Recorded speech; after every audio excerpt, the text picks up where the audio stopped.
Hi, this is Professor Favors with American Literature. So today's lecture is on Robert Frost's Mending Wall, and it's still part of the growth of modernism. So we're going to look at his particular poem and then apply some aspect of modernism. So this is American Literature, Robert Frost, Mending Wall, Growth of Modernism. This particular lecture is subject to fair use. So let's discuss mending wall, the need for annual maintenance. Here's some preliminary considerations in terms of questions. So what is the purpose of a wall? Just you yourself, if you are in your room, wherever you are, look around you and look at the difference between where a wall is situated and where a wall is not situated. So what's the purpose of a wall? When do we need to mend a wall? When does it become necessary? That means that we need to be aware of timelines. We need to be aware of when something normally might break or create a gap. When did the wall break? So if we are having to mend something, when did it actually break? Are we aware of that? And then what are our examples of walls? So for strategies, usually when I'm in a classroom, I will assign certain strategies to students, to groups. And so one will define the wall, one will interpret the wall, and then one will apply the wall. So let's do that now. So let's define the wall. Something there is that doesn't love a wall, that sends the frozen ground swell under it, and spills the upper boulders in the sun, and makes gaps even two can pass abreast. The work of hunters is another thing. I have come after them and made repair, where they have left not one stone on a stone, but they would have the rabbit out of hiding to please the yelping dogs. The gaps, I mean. No one has seen them made or heard them made, but at spring mending time, we find them there. So, what he's suggesting here is that there are gaps in a particular wall. No one has seen them made. We don't know how they come to be. There is something there is that doesn't love a wall. So there's something, even though it's a generalization, is something there. The something could be represented by an animal, which is that rabbit or the yelping dog. It could be a person. The something could be personified in the work of the hunters. But something there is that doesn't love a wall. So there's somebody or something doesn't like a wall, doesn't like the fact that the wall, when they come up against the wall, is preventing them um, or preventing it from going forward. Because anytime you build a wall, and depending upon how high the wall is going to prevent you from moving forward. So if you had plans that day and all of a sudden you run into what we might say a cul-de-sac where um, there's no outlet for that street, that kind of works like a wall, because now you're going to have to turn around, drive back up the street to figure out where you went wrong. So something there is that doesn't love a wall, that sends the frozen ground swell under it, and spills the upper boulders in the sun, and makes gaps even two can pass the breast. So that something there is making a gap because it doesn't love a wall. And so we understand the work of hunters is another thing.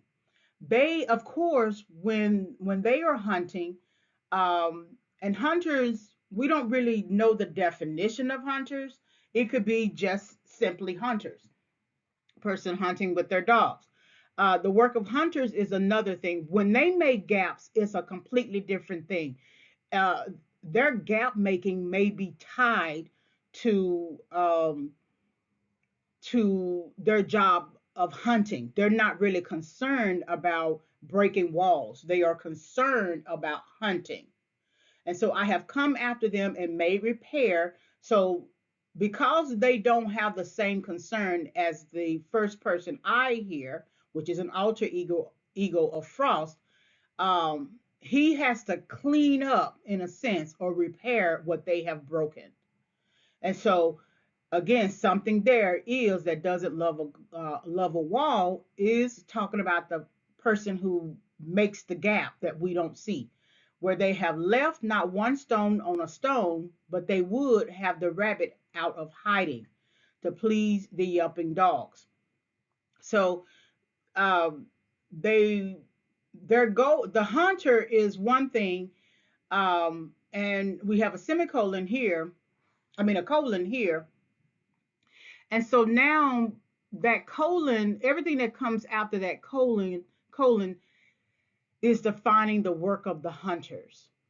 Okay. When you see a semicolon, which is a period on top of um, a comma, it's everything everything that comes after that sentence is basically reinforcing what is going on. I mean, everything that comes after that semicolon is basically reinforcing everything that came before. So, and spills the upper boulders in the sun and makes gaps even two can pass the breast. So, the work of the hunters is another thing.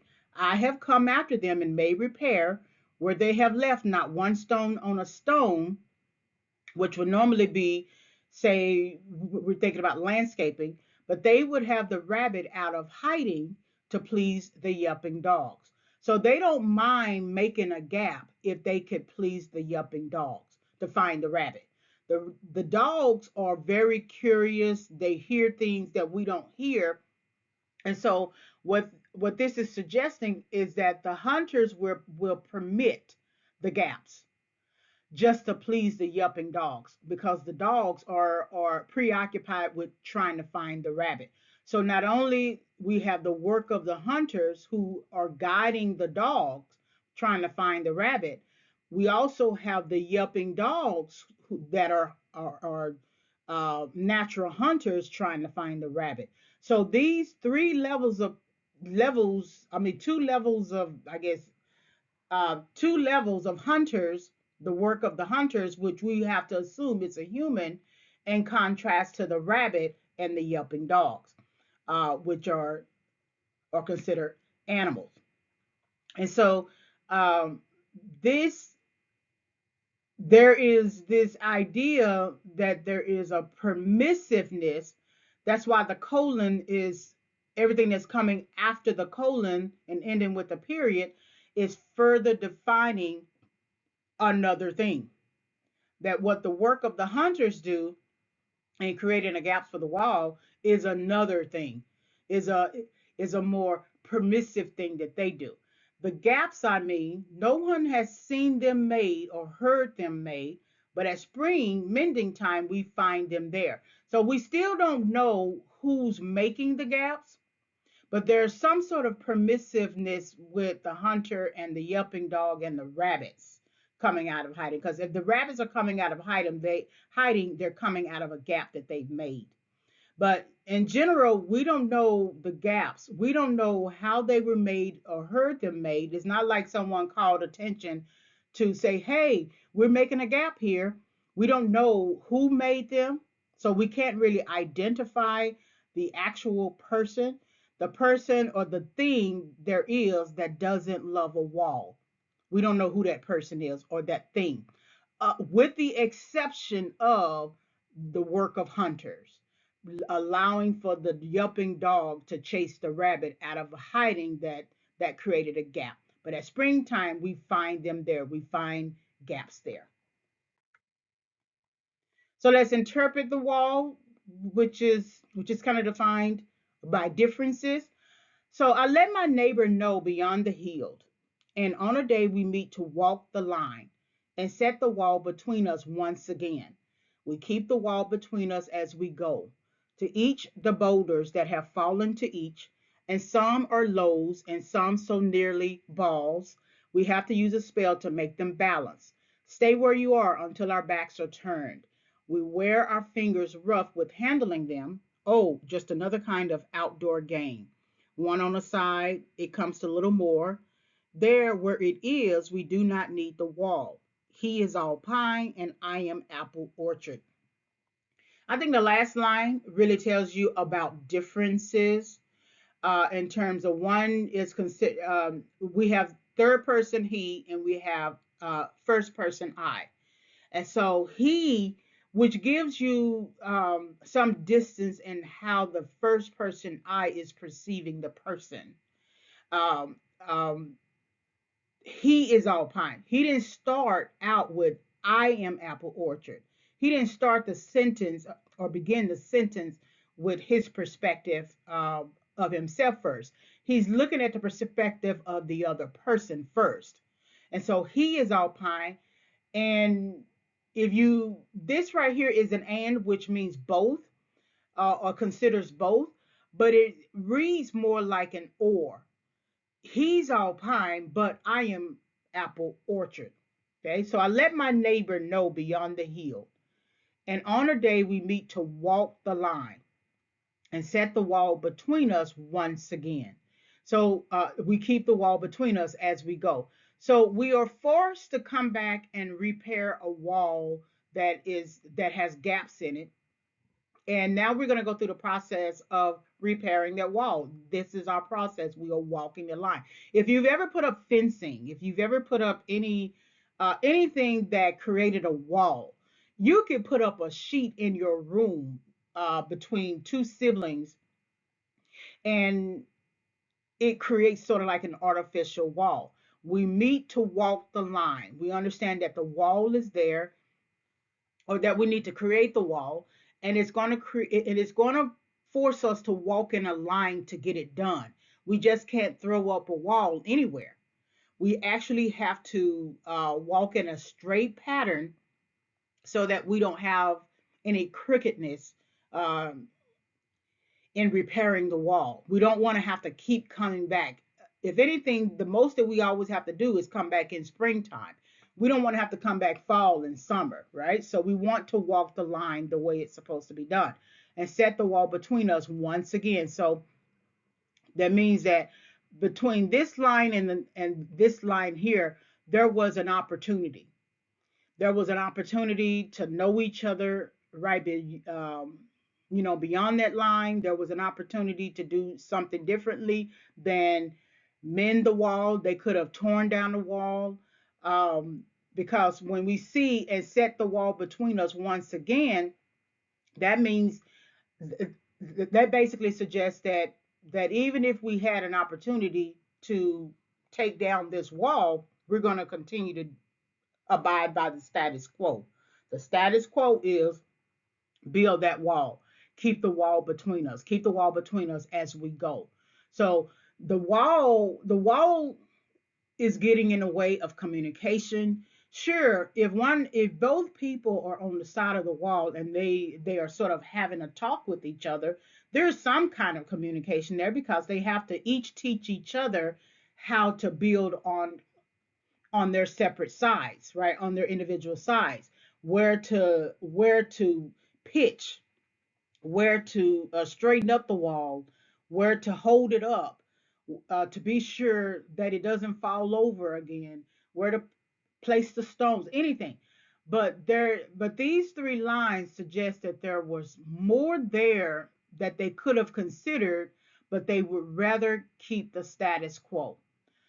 Set the wall between us once again, keep the wall between us as we go. As we move forward, we're still going to have this wall. We're going to always have this wall. And so to each, the boulders that have fallen to each, so each person has his own respective boulder, right, to hold it down. And some are lows and some so nearly balls. We have to use a spell to make them balance. Here's this colon again. Stay where you are until our backs are turned. We wear our fingers rough with handling them. So the more that we are continually building this wall or repairing this wall, it is affecting us physically. We haven't necessarily said that it is affecting us mentally, but physically, in having to repair something, repairing has its own process and it has its own physical process as well, or just another kind of outdoor game. One on the side, it comes to a little more. There, where it is, we do not need the wall. So there's a place in this line that they're walking that doesn't actually need a wall. So that means that there's a limit to the wall making or repairing the wall. There's a limit to it. You don't need a wall everywhere. And then of course this perspective of difference is he is all pine and I am apple orchard. So interpret the wall costs. My apple trees will never get across and eat the cones under his pines. I tell him. He only says, good fences make good neighbors. Spring is the mischief in me, and I wonder if I could put a notion in his head. Why do they make good neighbors? Isn't it where there are cows? But here there are no cows. Before I built the wall, I'd asked to know what I was walling in or walling out, and to whom I was like to give offense. So somebody is offended at the building of the wall. I mean, somebody is offended at the idea that the wall is not repaired. When I was walling in or walling out, and to whom I was like to give offense. So if I don't repair this wall, somebody on the other side of the wall is going to be offended. So then, who is that person? I would like to know, meaning that let's do a town hall to figure out um, the few the views of this wall and why we need to bring build or repair a wall, and why is it that good fences make good make good neighbors. I stay on my side, you stay on your side. It's the same thing as I am pine, I mean he is pine and I am apple orchard. You stay on your side, so as long as we have this fence, I will be a good neighbor to you. But if we don't have this fence here, I'm not going to be a good neighbor. As a matter of fact, I'm going to be offended that you don't have your fence up. So my apple trees will never get across. So that means that wall is, as you repair it, is strong enough to stay repaired until springtime. And that means that it must be high enough that the apple trees would not spill over. So that means I'm trying to be sure that my apple orchard, the apples that will come from my apple orchard, from my planting of the apple tree, will not invade or have an impact on anything that you're trying to do with your pine, and eat the cones under his pines, I tell him. He only says good fences make good neighbors. So even though I'm trying not to be offended, I'm trying not to do anything that's going to offend you. In some ways, the third person he with the pine, is kind of offending the I, the first person I.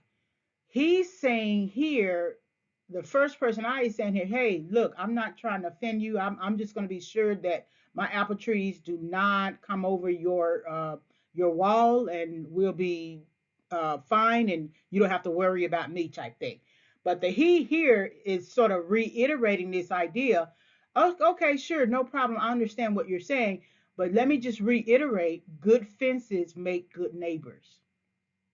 But he wants to be a little bit mischievous. The first person I spring is the mischief in me, and I wonder if I could put a notion in his head. Why do they make good neighbors? Isn't it where there are cows, but here there are no cows? Is him trying to debate whether or not um, his statement about good fences make good neighbors is a fair one, or if it's feasible, if it's realistic. What if my apple tree actually grows so tall that the apples fall over onto his land, over the wall? What happens then? But he's saying here, good fences make good neighbors, so make sure that doesn't happen. And then the mischief in him wants to play and say, yeah, but what if this happened? What if this happens? He's still telling you, however, good fences make good neighbors. Make sure it doesn't happen. And so what I was wall so but here there are no cows, Before I built the wall, I'd asked to know, so I need to count up the cost. I need to count up the cost before I build. And so one of the costs is to know what I'm walling in, what I'm walling out. Who is the whom that I might be offending when I'm walling in something and walling out. And if I decide to be mischievous and kind of disagree with his life de- uh, life declaration, good fences make good neighbors, how is that going to work out for me later? So interpreting the cost is I need to know what the costs are for building a wall. Um, for one, what I'm actually walling in or walling out, and who is the person who's going to be offended if I don't wall out enough, or if I wall in too many. How many times have you seen these little shows where the person is talking about their property line and how one person's fence has gone over the neighbor's property line in terms of um, where it should or should not be. And so then they end up having to go to small claims court or something like that to resolve the issue. This is the same thing.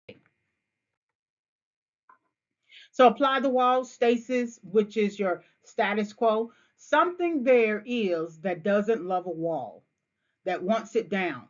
I could say else to him, but it's not else exactly. And I'd rather he said it for himself.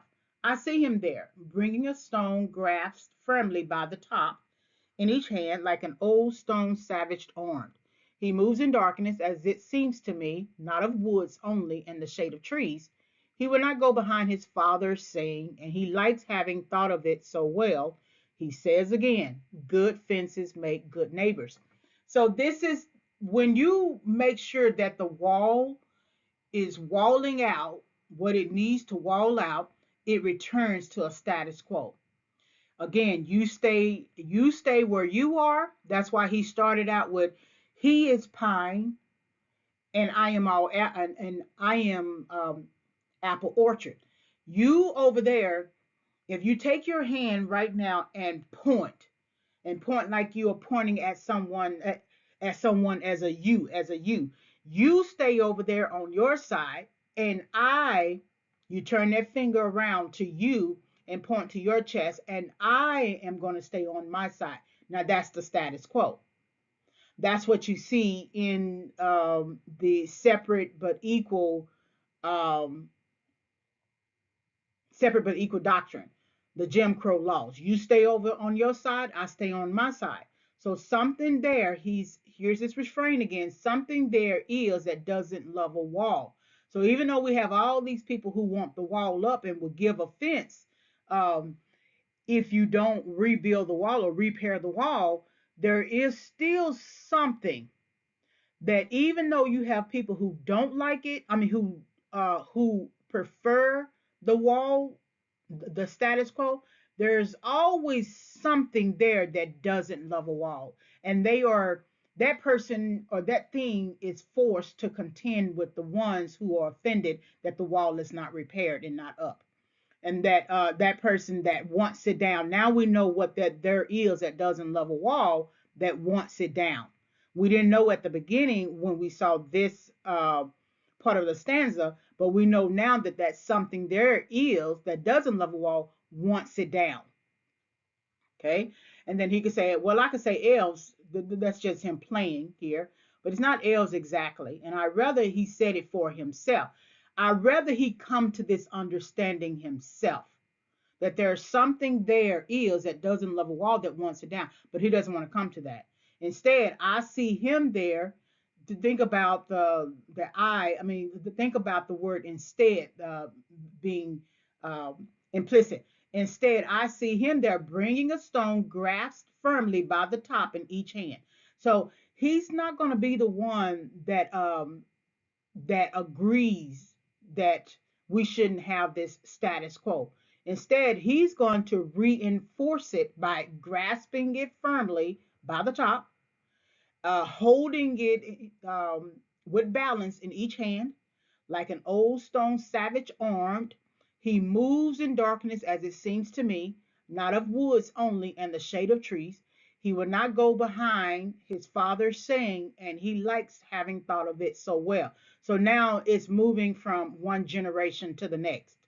So he's taking hold of the status quo. You stay on your side, I stay on my side. This is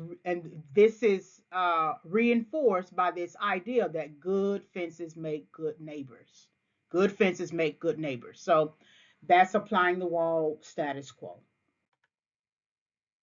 So, what does a wall symbolize? What could it mean? So, the wall could be the political issues of the day, the social issues of the day, race relations, we know for certain, the economy of the day, Jim Crow laws, separate but equal doctrine. There are some literary movements. So, even though Robert Frost is part of modernism, he's using some realistic aspects of his writing. So, there's this movement from Romanticism to Realism to Naturalism to Modernism. Each literary author under a particular literary movement tends to critique the previous movement, the previous movement. So you have a realist critique the Romantics. You have a naturalist either extend what realism suggests, or sort of go a different route just altogether. That we're not, for the naturalists, we're not really concerned about the deity. We're concerned about how nature is indifferent to man. And then modernism is going to critique in some ways naturalism, realism, and romanticism. So um, it could be the wall could be literary movement, and then different types of relationships. So that in group versus out group, that's more or less along the lines of psychology teaching the in group. And if you think about high school, who was considered the in group and who was considered an out group, and how the in group created a wall between the in group and the out group. So it's the same sort of concept, but just different environment. And then, of course, we had World War I, World War II, Great Depression, Great Migration. So these are some of the examples of what the wall could symbolize and mean. All right, so you can find Introduction to Modernism, Robert Frost, Mending Wall with the link, the Britannica entry for Jim Crow laws, because it directly applies here. Then, of course, resources for Spanish American War, glossary of literary terms, point of view, Britannica entry for Plessy v.